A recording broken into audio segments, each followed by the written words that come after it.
Welcome to Man Does Tech, where I solve the problems you didn't even know you had. In this video, I will explain how to make Laziza custard. To begin, ensure you have your Laziza custard powder, about 2 to 3 tablespoons, ready. You'll also need half a liter of fresh milk and approximately 6 to 8 tablespoons of granulated sugar. Having these ingredients measured out beforehand makes the process smooth and enjoyable. Let's get started on this delightful dessert. Next, we'll prepare the custard paste. In a separate bowl, combine your 2 to 3 tablespoons of Laziza custard powder with a small splash of cold milk from your measured half liter.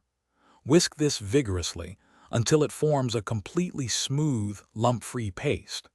This crucial step prevents any grainy texture in your final dessert, ensuring a silky smooth consistency. Now let's cook our custard. Pour the remaining milk into a saucepan and add 6 to 8 tablespoons of sugar, stirring until dissolved. Bring this mixture to a gentle boil. Once boiling, slowly add your custard paste while continuously stirring.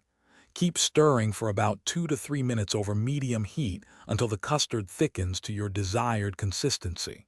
This constant motion is key.